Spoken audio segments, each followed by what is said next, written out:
గౌరవ ముఖ్యమంత్రి గారైనటువంటి శ్రీ నారా చంద్రబాబు నాయుడు గారి అధికారిక కార్యక్రమం రేపు ఉదయం మేడే సందర్భంలో మే 1వ తారీఖున ఆత్మకూరు నియోజకవర్గంలో వారు పాల్గొంటున్నారు.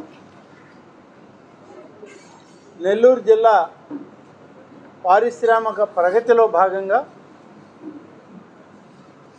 రాష్ట్రంలోని అనేక పారిశ్రామిక వాడలకు నెల్లూరు జిల్లా ఆత్మకూరు నుంచే శ్రీకారం చుట్టడానికి గౌరవ ముఖ్యమంత్రి గారు రేపు రావడం జరుగుతుంది.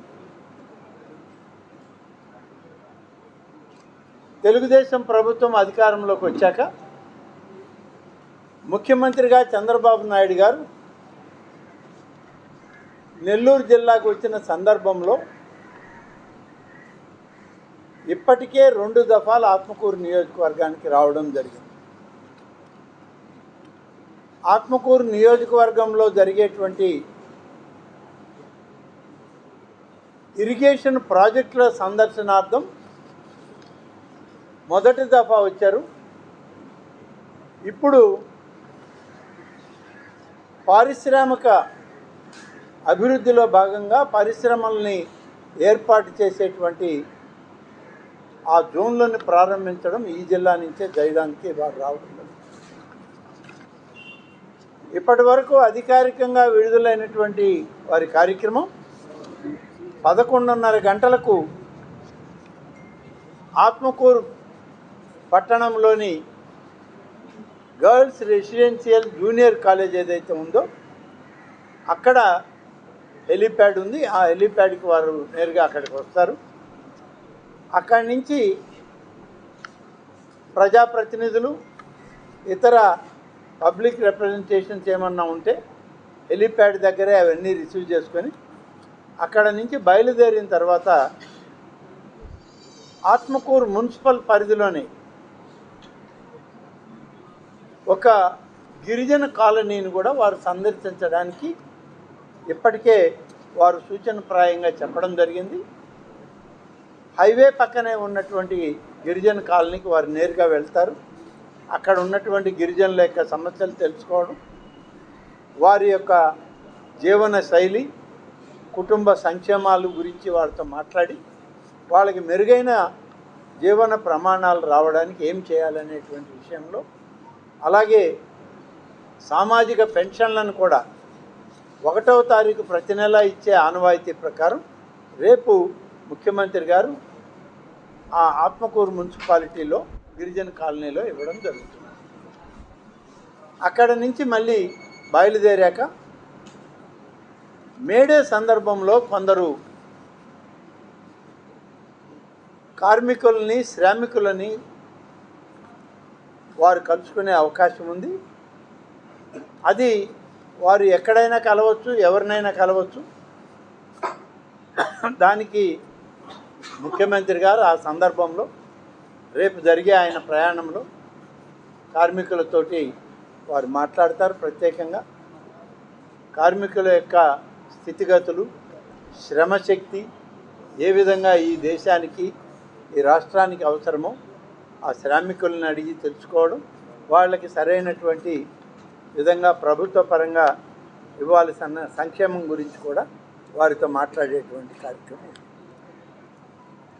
ఎన్టీఆర్ భరోసా పెన్షన్ స్కీమ్ అవకానే మరి అక్కడే కన్స్ట్రక్షన్ వర్కర్స్ ఉంటారు, వారితో మాట్లాడడం, ఈ యొక్క మేడే సందర్భంలో వాళ్ళని కలవడం.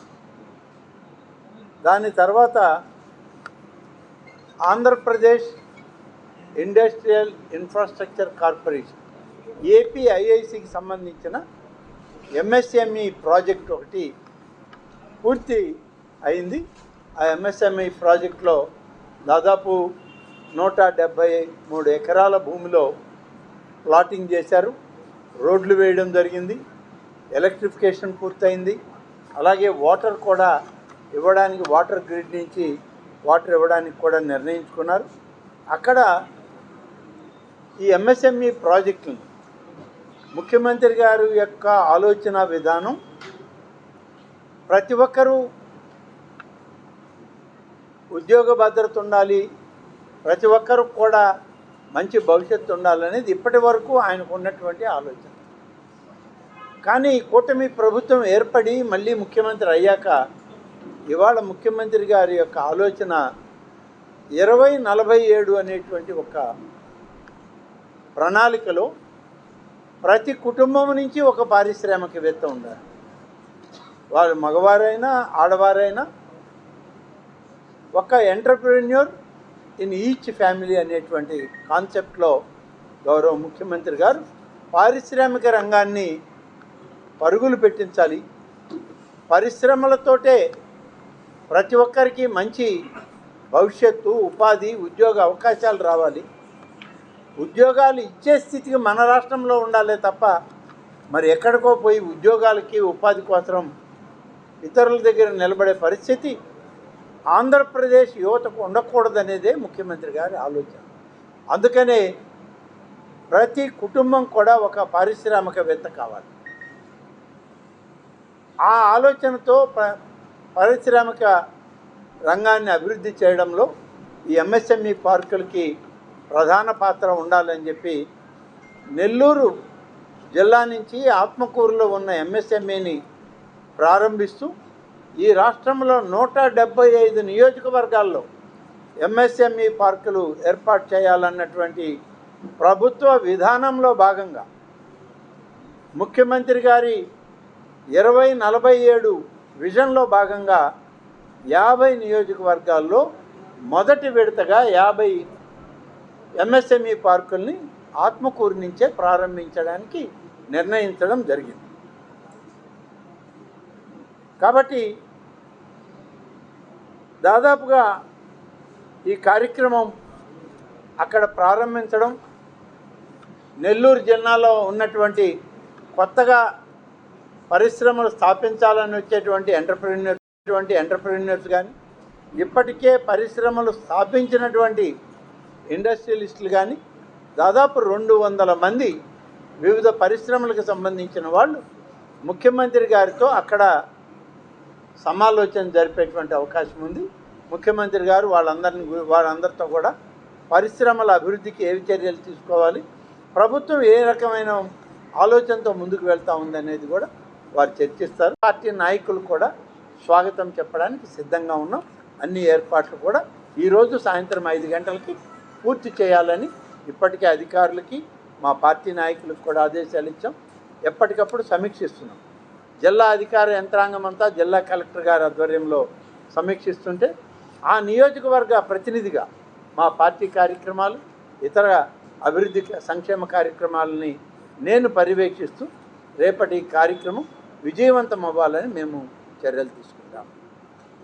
గారి ప్రోగ్రాంకి అందరు రావాల్సిందిగా డిపిఆర్ఓ గారు ఇప్పటికే మీకు అందరికీ సూచనలు ఇచ్చారు.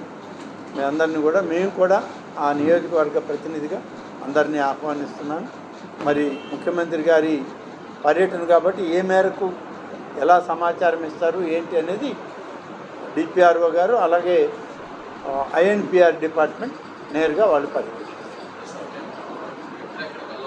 పర్యటిపోయినటువంటి వాళ్ళు ఫైనల్ నంబర్ వచ్చింది.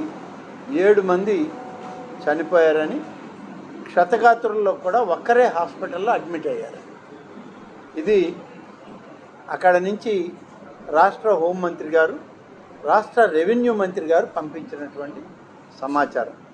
చనిపోయినటువంటి వాళ్ళు కూడా పిల్లా మహేష్, చంద్రంపాళ్యం, మధురవాడ, విశాఖపట్నం.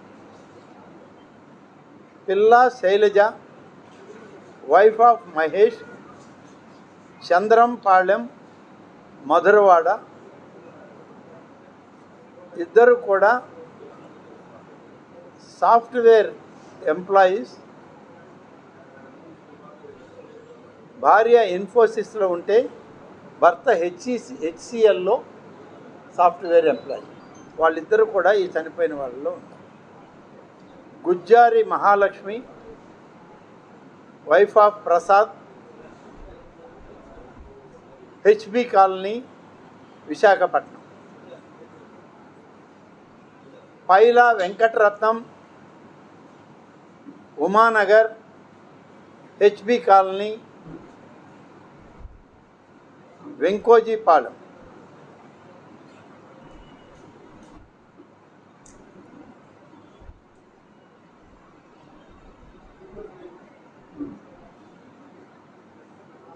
కుంపట్ల మణికంఠ ఈశ్వర్ శేషారావు, మాచవరం, అంబాజీపేట, ఈస్ట్ గోదావరి. ఎడ్ల వెంకట్రావు, అడవివరం, సింహాచలం. పత్తి దుర్గాస్వామి నాయుడు, కొర్లపాటి వారిపాలెం, మాచవరం, అంబాజీపేట. వీళ్ళు 7 చనిపోయినటువంటి వాళ్ళు ఉన్నారు. ఒకరు హాస్పిటల్లో చికిత్స పొందుతున్నారు. ఇప్పుడే గౌరవనీయులైనటువంటి భారత ప్రధానమంత్రి గారి సంతాప సందేశం కూడా రాష్ట్ర ప్రభుత్వానికి, చనిపోయిన వాళ్ళకి వారు ప్రత్యేకంగా సంతాపం తెలపడం, అలాగే చనిపోయినటువంటి కుటుంబాలకి ఒక్కొక్కరికి కేంద్ర ప్రభుత్వం నుంచి 2 లక్షల రూపాయలు ఎక్స్గ్రేషియా, అలాగే గాయపడ్డటువంటి వారికి 50,000 రూపాయలు ఎక్స్గ్రేషియా చెల్లించామని గౌరవ ప్రధానమంత్రి శ్రీ నరేంద్ర మోడీ గారి సందేశం కూడా వెంటనే వెళ్ళింది.